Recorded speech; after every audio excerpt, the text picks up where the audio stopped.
तो अभी हम यहाँ पे आए हैं कि जो छत्रपति शिवाजी महाराज ने जब ये किला बनाया था सिंधुदुर्ग फोर्ट, तो शिवाजी महाराज सबसे पहले यहाँ पे रेकी करने के लिए आए थे, ये जगह को देखने के लिए आए थे कि यह जगह सही है क्या किला बनाने के लिए।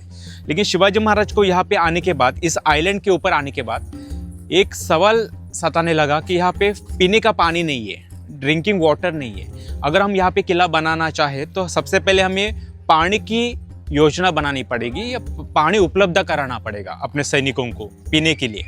तब जाके छत्रपति शिवाजी महाराज ने यहाँ पे पानी को सर्च करना शुरू कर दिया, और पानी को सर्च करते समय उनको 15-20 फीट नीचे यहाँ पे मीठे पानी के झरने मिल गए। और सबसे पहले उन्होंने आइलैंड के ऊपर ये कुएं बनाए, उसके बाद ये किला बनाया।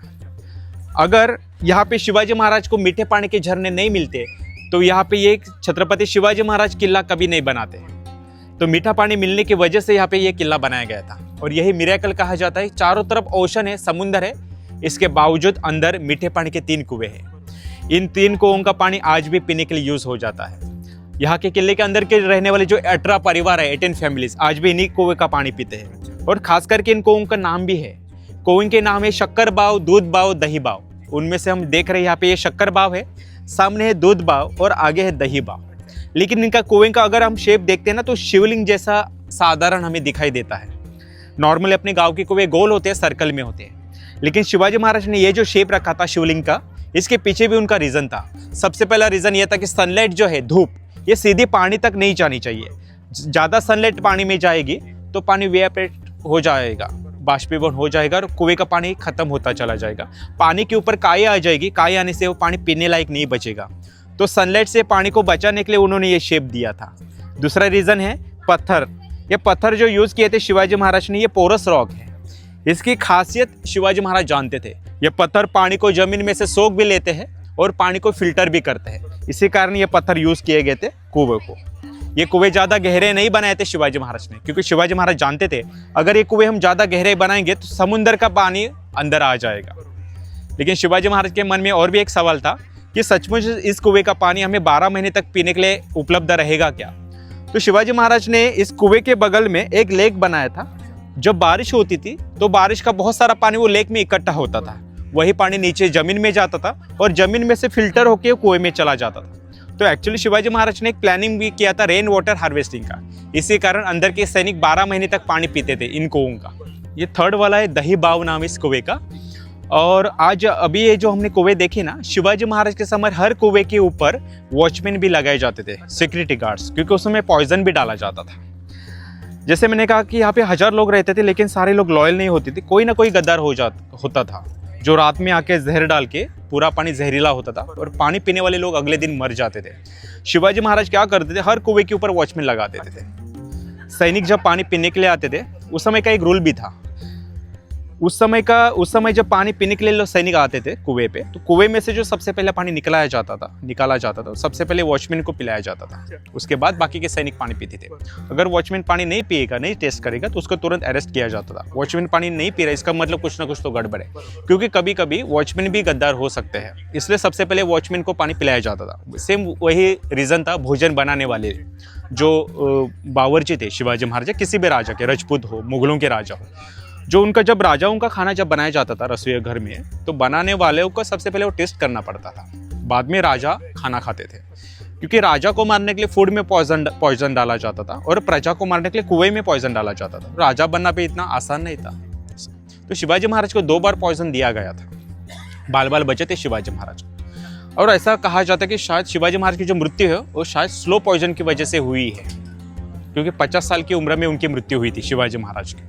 आज भी वो सस्पेंस बना हुआ है कि एक्चुअली आखिरकार शिवाजी महाराज की मृत्यु कैसे हुई, तो आज तक किसी को पता नहीं हो, लेकिन हो सकता है उनको स्लो पॉइजन दिया गया हो। हम यहाँ पे आए हैं जहाँ पे माँ भवानी का मंदिर है, इस किले के अंदर। छत्रपति शिवाजी महाराज ने जब ये किला बनाना स्टार्ट किया था, तभी उन्होंने सबसे पहले मीठे पानी की खोज की थी। उसके बाद उन्होंने ये माँ भवानी का मंदिर बनाया था। ये माँ भवानी जो थी, तुलजापुर की भवानी माता, ये शिवाजी महाराज की फैमिली गॉड थी, कुल देवता। उनके हर किले के अंदर माँ भवानी के मंदिर बनाते थे शिवाजी महाराज। तो जैसे ये फोर्ट का बनाना स्टार्ट हुआ था, सबसे पहले मंदिर बनाया गया, उसके बाद ये किला बनाया गया था। तो आप अंदर जो मूर्ति देख सकते हो 350 साल पुरानी है माँ भवानी की मूर्ति। आज भी अंदर के लोग इस मूर्ति की पूजा करने डेली आते हैं यहाँ पे। एक काले पत्थर में बनी हुई ये मूर्ति है। तो अभी हम आए किले के सबसे हाईएस्ट पॉइंट पे। ये छत्रपति शिवाजी महाराज ने बनाया हुआ वॉच टावर है और इसी जगह से पूरे समुंदर पे शत्रुओं के जहाज़ पे नज़र रखी जाती थी। ये पूरा जो फैला हुआ समुंदर है आज जिसे हम अरेबियन सी बोलते हैं, लेकिन छत्रपति शिवाजी महाराज के समय से सिंधु सागर कहा जाता था। इस समुंदर का नाम सिंधु सागर था। इसी कारण छत्रपति शिवाजी महाराज ने इस किले का नाम सिंधुदुर्ग भी रखा था। तो ये जो समुंदर फैला है ये साउथ में गोवा की तरफ जाता है समुंदर। गोवा, कर्नाटका, केरला, कन्याकुमारी ये साउथ में है। यही समुंदर नॉर्थ में जाता है रत्नागिरी, मुंबई, गुजरात की तरफ, आगे कराची। यहाँ से मुंबई लगभग 500 किलोमीटर दूर है। मुंबई बाय सी। मुंबई पे उस समय अंग्रेज़ों का राज था।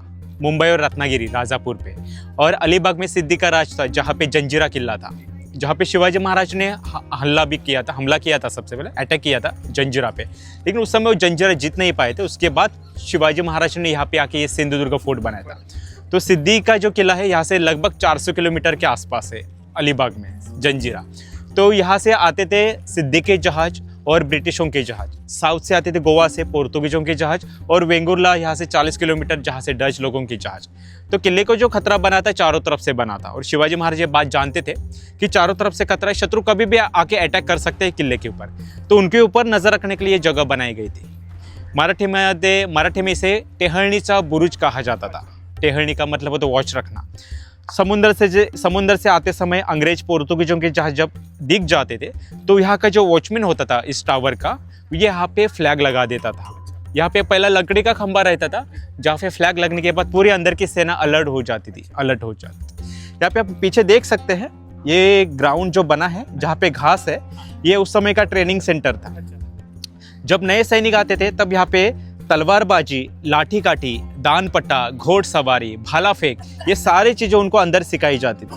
यहाँ पे सैनिकों के घर भी नहीं बनाए गए थे क्योंकि ज़्यादातर अटैक पीछे से होते थे, तोफ के गोले अंदर आके गिरते थे, इसलिए ये जगह को ऐसा ही रखा गया था।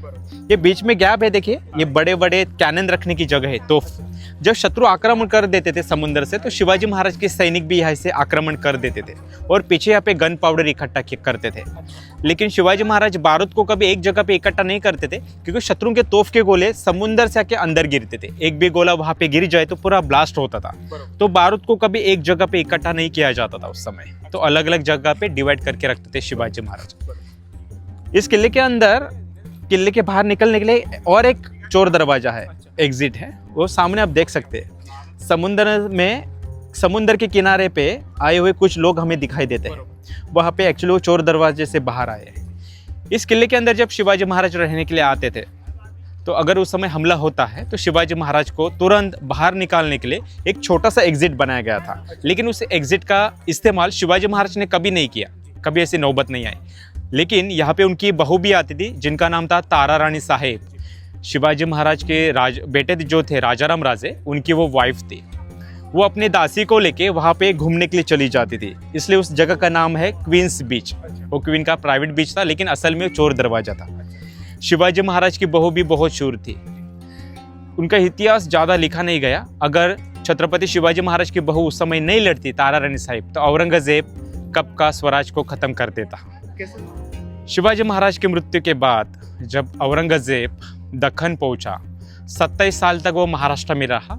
लेकिन संभाजी महाराज की मृत्यु के बाद भी मराठों ने जंग जारी रखी। तारा रानी साहिब ये लीड कर रही थी। 27 साल में एक भी किला मुगलों के हाथ लगने नहीं दिया। ऐसी थी महारानी तारा रानी साहिब। आखिरकार औरंगजेब महाराष्ट्र की मिट्टी में मिल गया और यहीं पे दफनाया गया उसको, महाराष्ट्र की मिट्टी में। वो आखिरकार नॉर्थ में जा नहीं सका, दिल्ली में। तो ऐसी वो शूर महारानी तारा रानी साहिब थी जो लास्ट टाइम तक लड़ी थी उस समय। तो ये किला भी उनके कब्जे में था उस समय, शिवाजी महाराज की बहू तारा रानी साहिब।